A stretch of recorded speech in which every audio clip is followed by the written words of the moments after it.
Construire le Grand Paris, un podcast Imo Week avec le soutien de Sogeprom. Aujourd'hui, Olivier Pagési, directeur général de Île-de-France Investissement et Territoire, au micro de Pascal Bonnefille.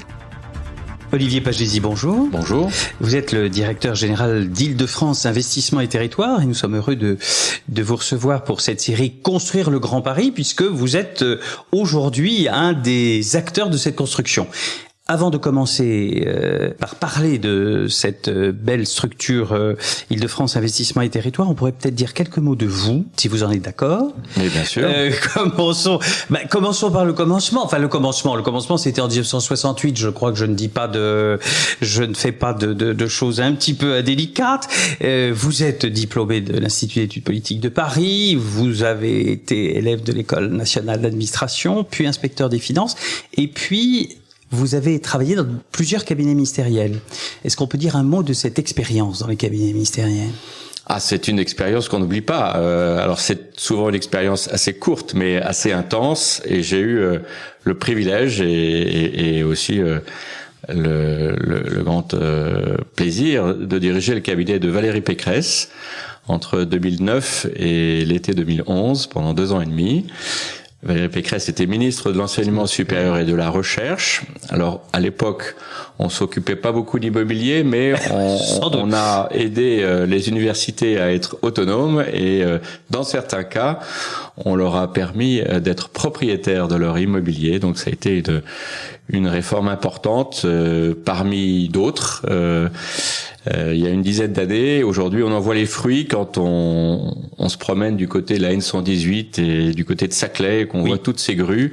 Eh bien, il faut savoir que toutes les grandes décisions ont été prises il y a une dizaine d'années. Et cette expérience de cabinet, vous aviez d'abord connu 2 autres cabinets de manière peut-être plus courte et à des postes moins importants, avec Jacques Barrot et Hervé Guémard. C'est très prenant, c'est très fatigant, dit-on, c'est très passionnant aussi, j'imagine. C'est exaltant et l'intérêt de ces périodes-là, c'est que on est souvent sur des réformes et j'ai eu la chance avec Hervé Guémard et Jacques Barrot de mettre en place les ancêtres des agences régionales de santé. On les appelait à l'époque des agences régionales hospitalières. Donc tout ça date de 1996 précisément. Et ensuite, deuxième grande réforme, d'autres structures publiques, les universités, en 2010, avec cette réforme de l'autonomie des universités et aussi le regroupement d'un certain nombre d'établissements parce que on avait un trop grand nombre d'établissements et aujourd'hui on est content d'avoir des grands pôles universitaires qui rayonnent à l'international et certains maintenant arrivent dans le top 50 des classements internationaux et il faut s'en réjouir. Et alors, ce qui est intéressant dans votre carrière, c'est que vous avez été donc membre de cabinet ministériel, vous avez été aussi chef de bureau à ce qu'on appelait l'ADRE, je sais pas si on l'appelle encore l'ADRE parce que les sigles changent à peu près tous les 15 jours dans la haute administration, mais c'est que vous avez aussi choisi de vivre une aventure dans le privé et ailleurs que dans la haute administration. Alors, qu'est-ce qui vous a conduit à ce choix-là ? Qu'est-ce qui pousse un haut fonctionnaire comme vous à se dire je vais vivre une autre aventure, vivre autrement. Alors moi j'ai un parcours effectivement totalement hybride puisque j'ai été dans le public et dans le privé en même temps si l'on peut dire et j'ai même fait 2 allers-retours. Donc pour moi les 2 secteurs n'ont plus tellement de secrets et je trouve dommage qu'on continue à les opposer dans notre pays. C'est pas le cas dans d'autres pays, mais chez nous il y a encore une frontière assez étanche entre les deux et des secteurs qui se connaissent pas très bien et souvent les décisions économiques n'ont pas l'impact souhaité parce que elles n'ont pas été prises par des gens qui connaissent suffisamment l'entreprise. Donc c'est regrettable, mais c'est comme ça. En tout cas, j'espère que mon parcours ne restera pas aussi singulier. Et je vois ces dernières années des gens qui ont alterné comme moi, et je trouve que c'est une très bonne nouvelle.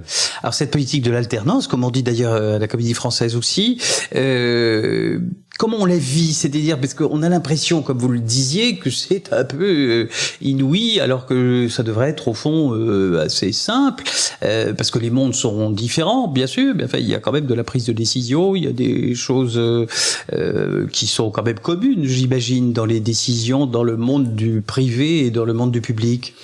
Alors, il y a beaucoup de choses qui sont semblables, surtout quand on est à un certain niveau de responsabilité. Ce que vous étiez, donc ce que vous êtes. on attend de vous des décisions plus ou moins faciles à prendre, mais il y a quelques différences quand même. D'abord, dans le privé, on a quand même la culture du résultat, ce qu'on n'a pas suffisamment dans le secteur public. Et puis la dimension managériale est malheureusement pas assez développée dans la sphère publique, alors qu'elle est essentielle dans la sphère privée. Donc, si on peut à la fois allier la culture du service public et une appétence particulière pour le management et pour le résultat, ça peut donner des fruits intéressants. Alors, c'est sans doute, on va dire sans doute, pour ce profil un peu, alors on va pas mettre à part parce que souhaitons qu'il se développe, mais que Valérie Pécresse, qui vous connaissez bien aussi naturellement, mais vous a choisi pour diriger cette structure Île-de-France Investissement et Territoire, puisque le titre même prouve bien qu'il y a un peu, on sent bien qu'il y a le monde de l'investissement et puis il y a le monde des territoires et donc des élus, et que donc il y a de la mixité ou de l'hybridation, comme vous disiez tout à l'heure, entre des décisionnaires publics, des investisseurs privés, des acteurs de l'ensemble de ces mondes. Et donc j'imagine que votre profil qui aime ces deux mondes est là comme un poisson dans l'eau. Oui, alors avant de vous présenter Île-de-France Investissement et Territoire, je voulais rappeler qu'il y avait quand même un fil rouge dans mon parcours, et notamment sur les 10 dernières années, qui est la finance et l'investissement. Alors ça peut être l'investissement dans les entreprises, ça peut être aussi l'investissement immobilier, mais je suis un homme de l'investissement finalement. Et cette structure est très particulière. Le souhait de Valérie Pécresse fin 2019, quand on revient aux premières réflexions. Donc on est avant le Covid, oui. Donc c'est il y a très longtemps.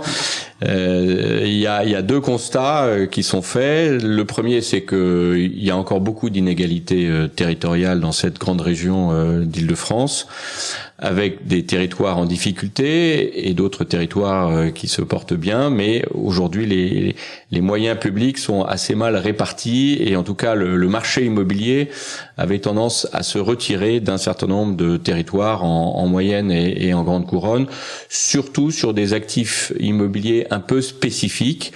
Alors nous, on veut pas être une foncière de plus, donc on fera pas que du bureau ou que du logement ou que des entrepôts.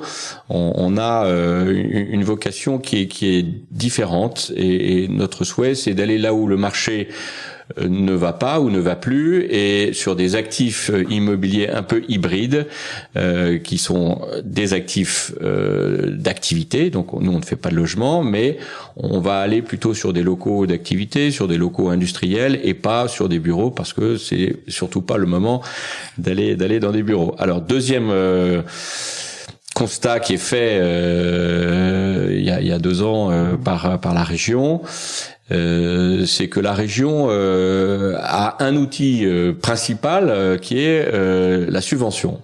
Et la région aujourd'hui, toutes les régions en France ont des formidables machines à distribuer des subventions.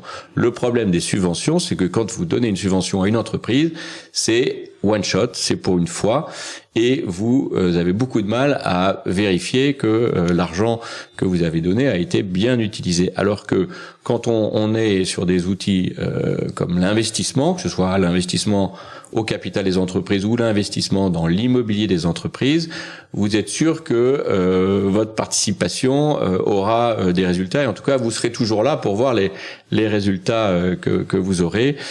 Et c'était bien le souhait de la région d'accompagner les entreprises dans la durée avec des outils qui permettent de soutenir l'investissement des entreprises. Alors ça, c'était une formidable intuition il y a 2 ans. Après, oui, parce que là, on est avant le Covid. On est avant le Covid. Après, le Covid arrive, ou la Covid arrive, oui. et terrible crise sanitaire et crise économique, et cette intuition était déjà bonne avant la crise, et elle est encore meilleure aujourd'hui, puisque cette foncière investissement et territoire a très rapidement trouvé sa place dans un paysage immobilier qui manque pas d'acteurs dans la région. Et de grande qualité.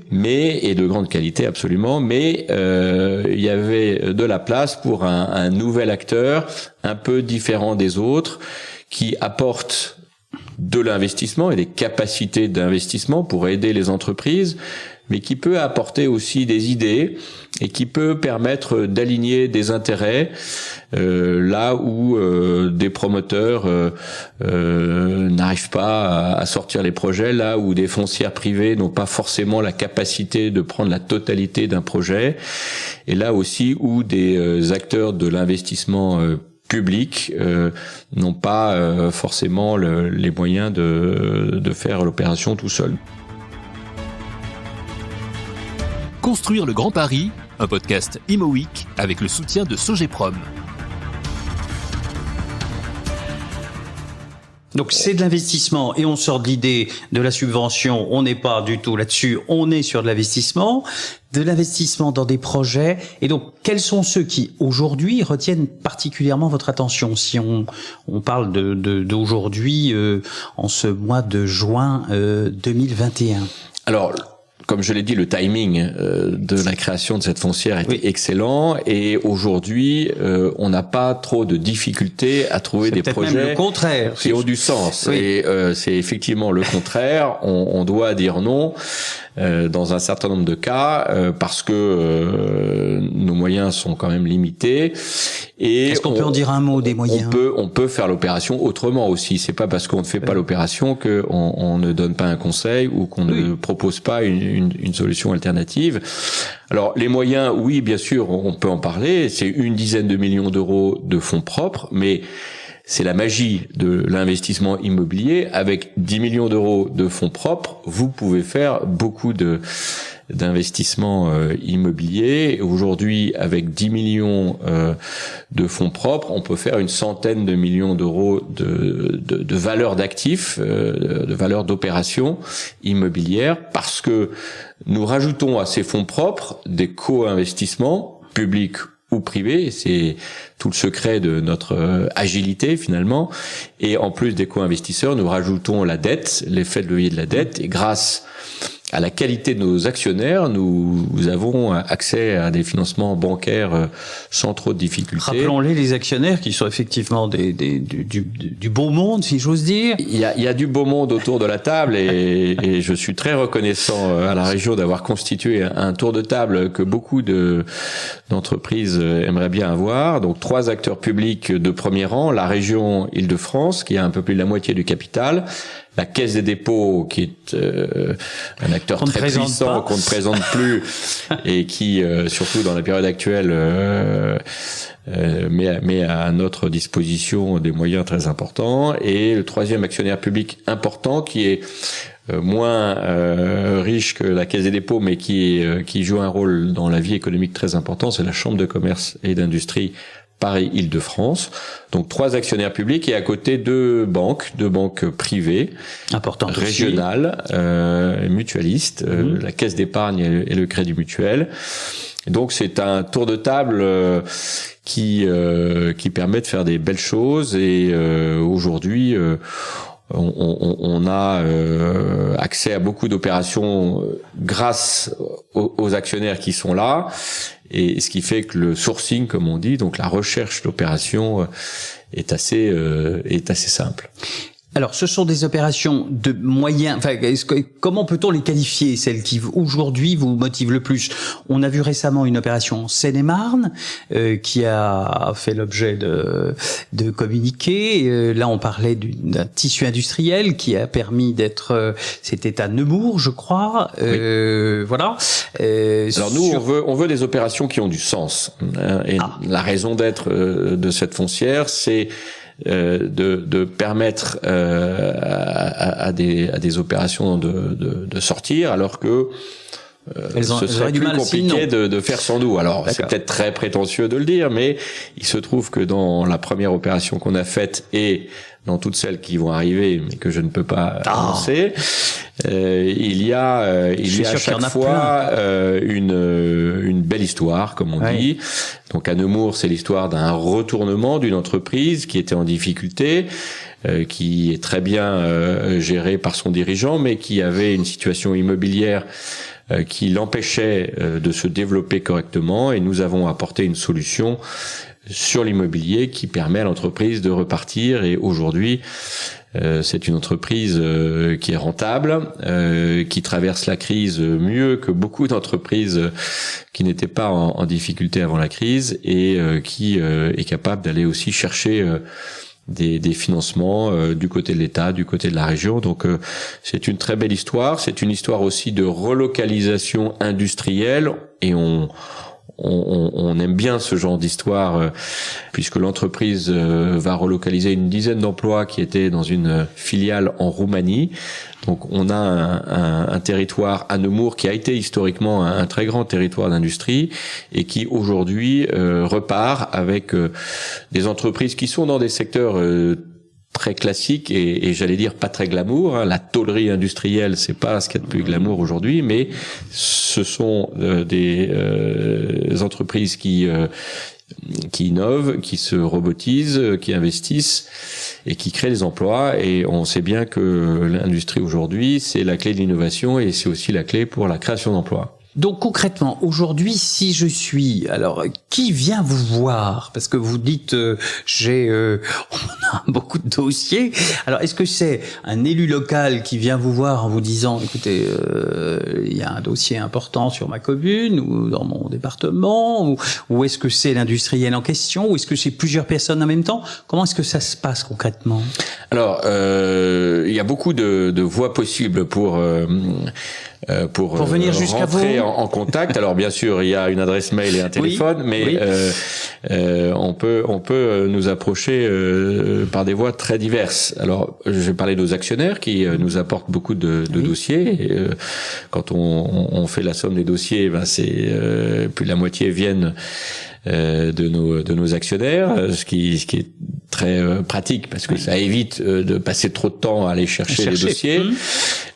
Ensuite, on est assez fiers parce que on a beaucoup de dossiers qui arrivent en direct. Donc en évitant ce qu'on appelle les intermédiaires, il y en a beaucoup dans ce métier de l'immobilier, et donc on a des entreprises qui viennent nous voir spontanément, on a des élus qui viennent nous voir spontanément. On a des porteurs de projets qui aussi viennent frapper à notre porte, et quand on est en direct, c'est toujours moins cher, mais c'est souvent aussi plus rapide. Alors oui, justement, parlez-moi de la rapidité, parce que vous êtes une petite structure quand même. Il y a combien de salariés dans Nous sommes 7 salariés aujourd'hui. 7, oui. Donc on va dire que c'est une équipe de très bonne taille, mais enfin qui est quand même relativement réduite. Donc j'imagine qu'il y a une certaine agilité. Vous n'êtes pas obligé de vous réunir pendant 3 semaines pour prendre une décision. Tout à fait. Et je crois qu'on apporte la preuve qu'on peut être une entreprise publique, hein, puisque nous sommes une entreprise publique. Nous avons une majorité d'actionnaires publics, donc on est de fait une entreprise publique. Mais pour une entreprise publique, on est plutôt agile. Et je crois que c'est ce qu'attendent aujourd'hui les entreprises et les territoires, c'est de pouvoir répondre très rapidement à une sollicitation.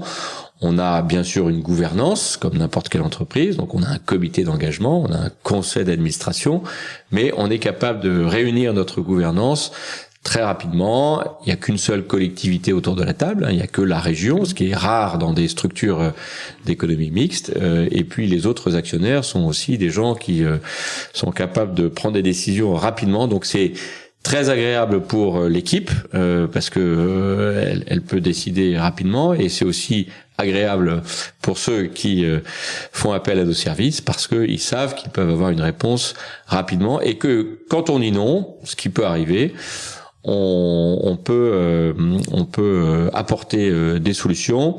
Encore une fois, c'est pas uniquement l'argent qu'on propose. Il y a la partie conseil, des conseils, et de plus en plus, on voit bien que dans la période actuelle où on manque un peu de visibilité, le un peu est parfois gentil même, avec aussi beaucoup d'argent public qui sont au travail aujourd'hui. Ce que nous disent les élus ou les entreprises, c'est qu'on ne sait pas très bien s'orienter.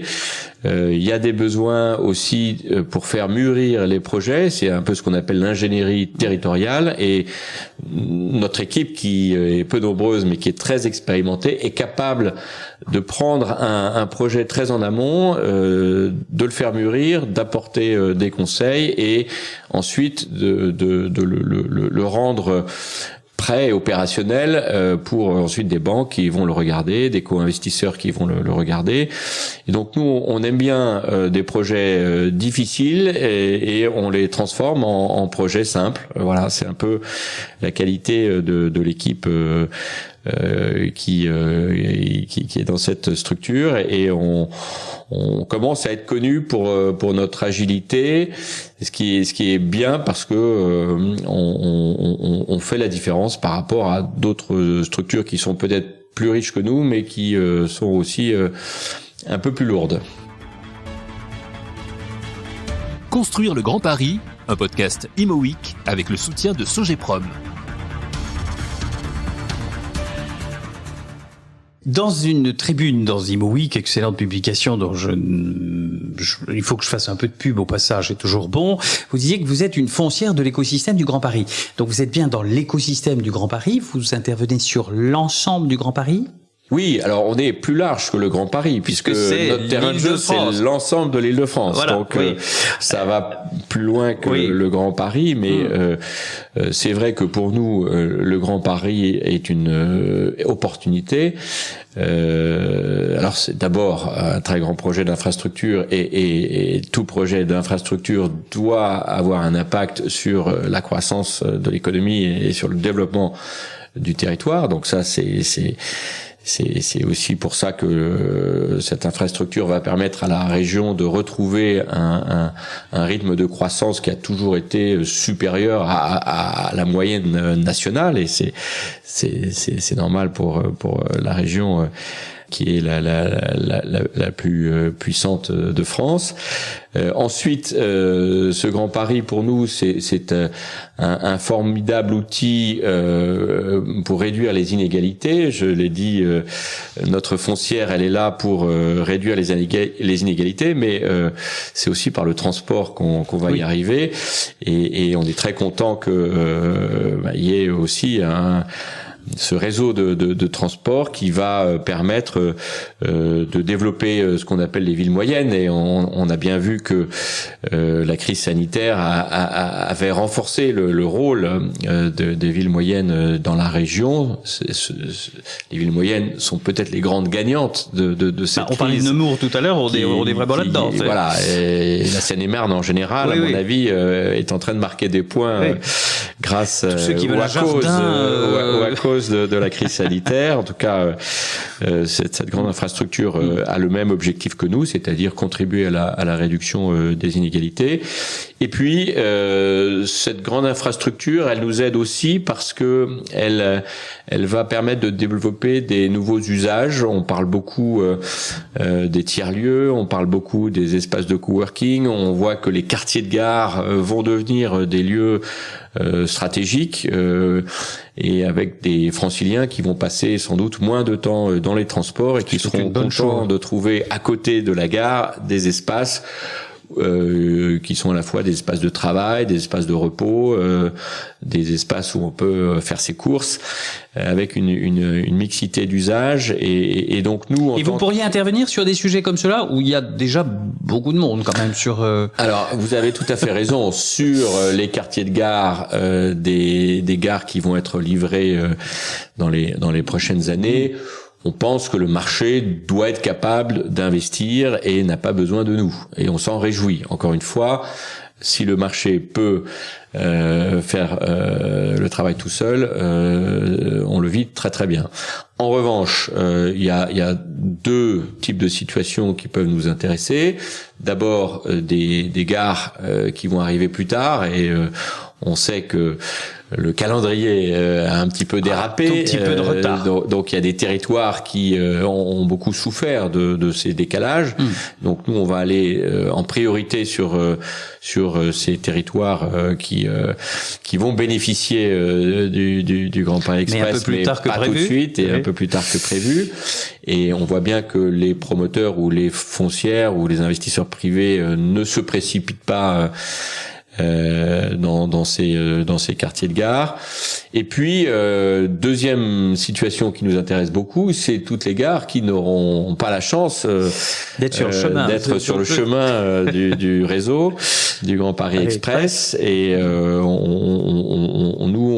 voit des gares qui soit vont beaucoup souffrir de la proximité d'une gare du Grand Paris Express, ou des gares qui vont maintenir leur bonne fréquentation, mais dans lesquels les investisseurs n'iront pas forcément. Et c'est là où nous, on peut jouer un rôle pour investir, et on a plusieurs projets d'investissement dans des quartiers de gare qui ne seront pas des gares du Grand Paris Express. Ça nous donne quelques idées sur ces lieux, mais on va être discret puisque les choses ne sont pas encore signées. Justement, parlons un peu de projets. Est-ce que vous avez, sur les 2 années à venir, on va pas aller trop loin parce que en ces matières c'est toujours complexe. Est-ce que vous avez un nombre de dossiers d'intervention, ou est-ce que vous êtes fixé des objectifs, par exemple en termes soit de nombre d'interventions, soit de montant d'intervention, puisqu'on en parlait tout à l'heure? Oui, bien sûr. En tant que société, même si elle est publique, on a... Il y a une limite. On a surtout ce qu'on appelle un business plan, voilà. Et on a projeté nos investissements. Une foncière, c'est une entreprise qui est là pour longtemps. On a un cycle d'investissement dans l'immobilier qui est assez long, et donc il faut anticiper et il faut constituer un portefeuille équilibré. Ça, c'est tout le secret de fabrication d'une foncière, c'est qu'il faut un équilibre à la fois géographique et un équilibre sectoriel. Et donc on est en train de composer le portefeuille qui nous paraît le plus performant d'un point de vue financier, mais qui nous paraît aussi le plus impactant. Et en tant que foncière d'intérêt général, si je puis dire, on est sensible à des critères extra-financiers et autant qu'à des critères purement financiers. Et dans cet équilibre, on va sans doute se concentrer dans les années qui viennent sur quelques territoires prioritaires. Le constat qu'on fait depuis plus d'1 an, c'est que la région est vaste et nos moyens ne sont pas illimités. Donc on va être obligé de se concentrer sur les territoires qui ont le plus besoin de nous. La présidente de la région a évoqué récemment une 30aine de territoires qu'elle a appelés territoires de reconquête économique. On pense que demain, la foncière Île-de-France Investissement et Territoires aura un rôle majeur à jouer dans ces territoires, et ça nous permet tout simplement d'aller à l'essentiel et de concentrer nos moyens sur les territoires qui sont prioritaires. Deuxième objectif que nous avons, c'est de continuer à intervenir dans le secteur de l'industrie. Ça a été le sens de notre première opération, mais c'était un symbole sans doute quand même. Nous allons continuer à investir dans l'industrie et au service de la réindustrialisation. Alors quand vous dites on investit dans l'industrie, on investit dans l'industrie, mais dans sa vision immobilière, enfin dans sa partie immobilière. Absolument. Alors nous sommes en tant que foncière, nous investissons dans les murs, nous n'investissons pas dans l'exploitation, mais dans les murs. Et nous n'investissons pas au capital de l'entreprise. Mais quand je dis industrie, effectivement, c'est les murs. Alors ça peut être des locaux industriels, ça peut être des locaux mixtes, activités bureaux, et ça va être de plus en plus ce qu'on appelle des friches industrielles. Alors là, on va vers des sujets encore plus difficiles, oui. Mais quand on dit que il faut atteindre le zéro artificialisation net, ça veut dire qu'il faudra travailler sur des fonciers industriels existants et construire de l'industrie sur l'industrie. Il y a beaucoup de friches industrielles dans la région. Et c'est pour nous un terrain de jeu prioritaire. Moi, je refuse de dire que on manque de foncier dans la région. Je suis heureux de l'entendre dire parce qu'on entend toujours cette sérénade. Mais il y a beaucoup de foncier pour ceux qui s'intéressent à des fonciers. À dépolluer et à défricher et à reconvertir. Ça a évidemment un coût, évidemment. Alors ça a un coût, mais aujourd'hui il y a beaucoup d'argent public pour intervenir sur ces fonciers industriels.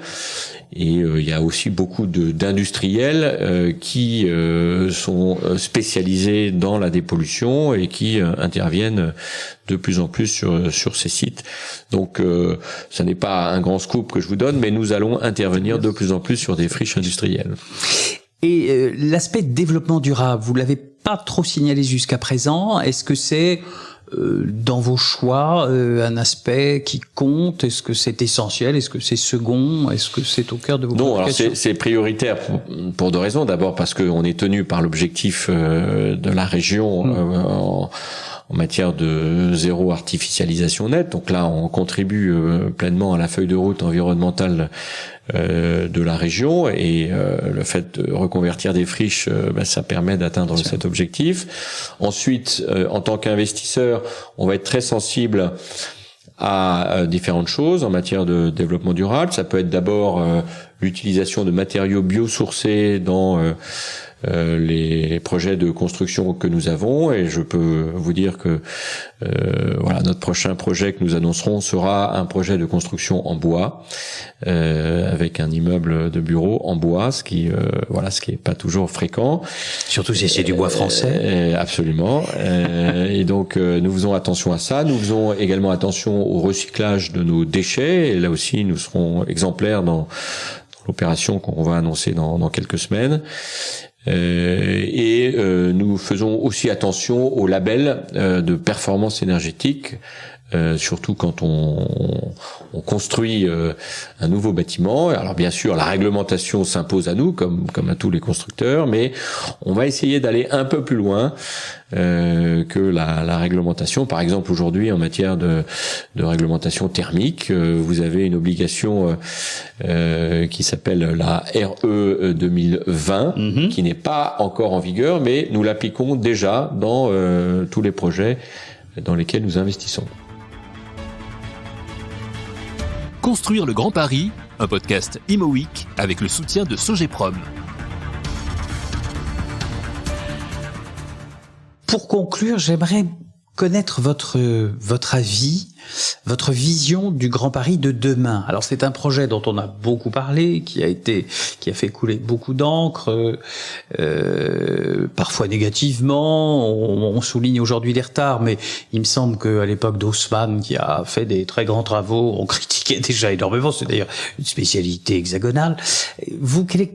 Comment vous voyez ce Grand Paris de demain? On peut sortir même de EDF, enfin de l'Île-de-France Investissement et Territoire, mais en tant que citoyen aussi, comment vous voyez ce Grand Paris? Vous avez l'impression que ça va changer fondamentalement la donne?